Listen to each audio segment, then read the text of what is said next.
Evet, bildiğiniz üzere darbeden hemen sonra binlerce insan bir şekilde keyfi olarak tutuldu.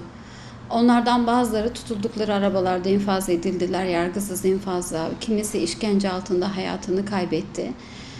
Darbeden bu yana, yani 2013'ten bu yana ise içeride tutulanlar peyderpey uydurma dosyalarla askeri mahkemede, sivil oldukları halde askeri mahkemelerde ya da 2013'te kurulan özel istisnai mahkemeler var, bu darbe sürecinde kurulan. Bu mahkemelerde yargılanmaya tabi tutuldular. Tabii bu yargılamalar işkence altında alınmış ifadelere dayandırıldı. Kimisi uydurma dosyalarla, avukatlar müvekkillerini hiçbir şekilde cezaevinde ziyaret edemeden, herhangi bir savunma hazırlayamadan, mahkemelerde savunamadan sözde bir yargılamayla bu süreç devam etti. 1500'ün üzerinde idam kararı verildiğini biliyoruz. Bazı kişilere birkaç kez idam kararı verildiğini de biliyoruz. Ve hatta bugüne kadar 91 kişi, içlerinde üniversiteli gençlerin de olduğu 91 kişi idam edildi darbeden bugüne kadar. Yani artık yaşamıyorlar. İdam kararı da infaz edildi. Bunun dışında idam kararları onanmış olup her an infaz edilebilecek olanlar da söz konusu. Son olarak geçtiğimiz hafta içerilerinde Muhammed el-Biltaci'nin olduğu, eski Mısırlı Bakan Usame Yasin'in olduğu, Saffet Hicazi gibi isimlerin olduğu avukat, mühendis, doktor, bilim insanı 12 kişinin daha Rabia davası diye bilinen büyük davada idam kararları onandı Yargıtay tarafından. Tabii bu kararların temyiz süreçlerinin bitiş aşaması artık. Bu son aşamaydı. Bundan sonrasında sadece ve sadece Mısır Cumhurbaşkanı'nın affına ya da onayına sunulmak üzere bir aşama kalıyor. Şu anda o aşamanın içerisindeyiz. 14 günlük süre içerisinde Sisi onları affedebilir veyahut bu cezayı onaylayabilir. Ki zaten hani bu cezanın böyle çıkmasını emreden de Sisi aslında. Şu anda bu sürede pazartesi günü 28 Haziran 2021 tarihinde süre dolacak. Bunun ötesinde artık idamın infazının önünde hiçbir hukuki engel ya da başvurabileceğimiz hiçbir imkan kalmıyor. İnfazlar hemen gerçekleşir mi? Mümkün. Biliyorsunuz bir sabah 55 kişinin birden infaz edildiği haberiyle uyandık. Yine geçtiğimiz Ramazan ayında, yani Ramazan ayı olmasına rağmen mesela 17 kişinin infazı yine gerçekleşti. Bazen toplu şekilde, bazen tek tek idamlar gerçekleşiyor. İdamlar gerçekleşirken de infaz edeceklerini avukata, akrabasına, hiç kimseye söylemiyorlar. Sessizce infazları gerçekleştiriyorlar kimseye söylemeden. Sonra ailelerini arıyorlar ve diyorlar ki gidip şu hastanenin morgundan yakınınızı cenazesini alabilirsiniz diyorlar. Ve sessizce gömmek zorundasınız. Hiçbir şey söylemeden, kimse hiçbir şey yapmadan sessiz sedasız defnetmenizi istiyorlar. İdamların infazlarını da biz ancak bütün dünya ve akrabaları biz ancak bu süreçten sonra duyabiliyoruz, öğrenebiliyoruz. Böyle de korkunç, vahşice bir tutum söz konusu. Bugün en azından hem bu 12 önde gelen isim için hem de diğer idam kararları onanmış olan kişiler için gerçekten dünya halklarının, sivil toplum kuruluşlarının, liderlerin, herkesin ayağa kalkması lazım. Yani idamın infazı geri dönüşü olmayan bir şey.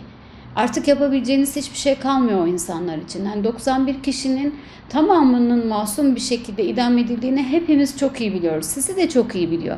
Tıpkı bu Rabia davasındaki gibi Muhammed el-Biltaci mübarek rejimi döneminde milletvekiliydi. İnsan hakları için çalışan bir doktordu. Rabia Meydanı'nda şiddet karşıtı ve barışçıl bir protesto dışında başka hiçbir pozisyonu olmayan bir insandı. Mısır halkının yakından tanıdığı bir insandı. Devrimden önce de devrimden sonra da Mısır halkının itibar ettiği bir insandı. Hem de her görüşteki Mısırlı'nın sevdiği itibar. Usame Yasin hakeza aynı şekilde. Muhammed el-Biltaci'nin kızı Rabia Meydanı'nda Sisi rejiminin askerleri tarafından hedef gözetilerek katledildi. Birçok siville beraber. Şimdi Muhammed el-Biltaci kızını ve sivilleri katleden insanların idam edilmesini bekleme hakkına sahipken kendileri katledildiği, mağdur ve mazlum oldukları halde Rabia Meydanı'nda onlar için idam cezası veriliyor. Gerçekten bu çok vicdanları isyan ettiren bir şey. Umarız ki bütün dünya halkları layıkıyla bir tepki ortaya koyar ve Sisi'nin bu kararlarının infazının ve idamların önüne geçilir. Şimdi birincisi bu yargılama süreçlerinin tamamı, yani kişilerin tutulduğu andan itibaren yargılama faaliyeti boyuncaki bütün süreçler uluslararası hukuk mevzuatına aykırı. Birleşmiş Milletler de bunu biliyor. Birleşmiş Milletler mekanizmalarının da aslında bunu irdeleme yetkisi var. Yani cezaevindeki süreçler, yargılama faaliyeti sırasındaki süreçler ve en son alınmış kararlar tamamı hukuka aykırı. Aslına bakarsanız Mısır Anayasası'na da aykırı.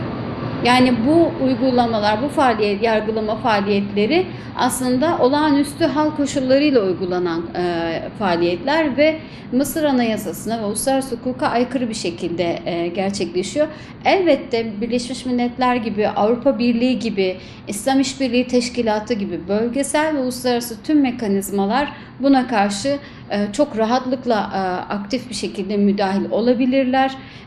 Yani bunu siyasi bir karar olarak değil, hukukun gereği olarak düşünseler ve politik angajmanların dışında bakılabilse, bütün bu idamların hepsinin önüne geçilmesi ve gerçekten ne olmuşsa, kim masum, kim suçlu, hepsinin adil bir, objektif bir yargılamayla yargılama yapılması gerekir.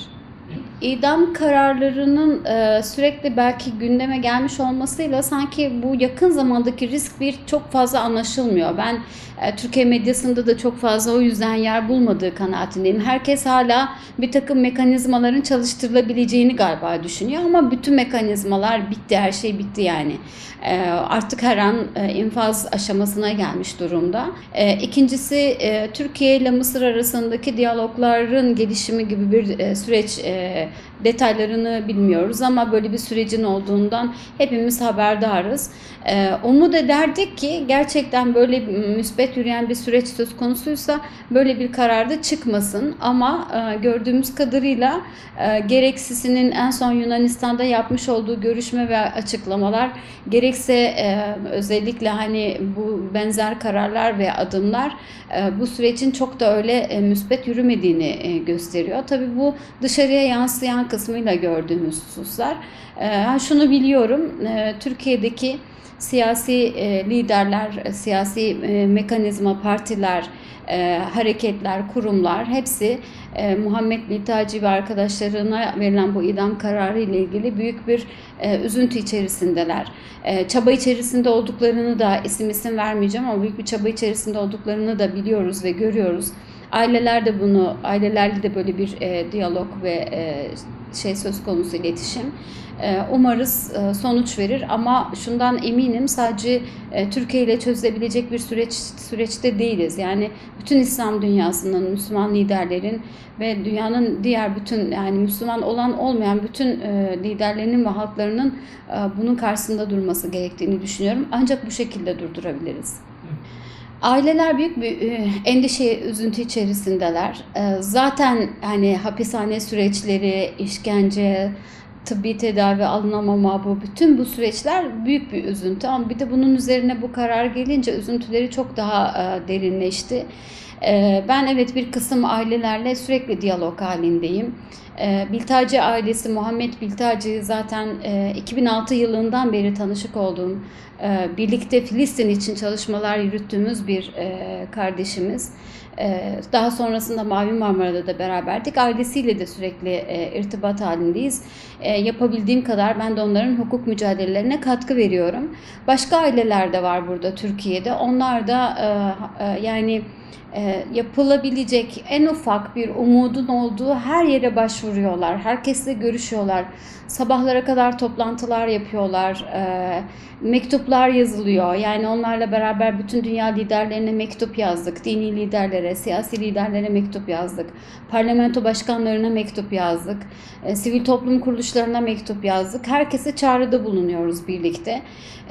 Umutlarını kaybetmek istemiyorlar. Yani çok ciddi bir çaba içerisindeler ama takdir edersiniz ki hepimiz insanız.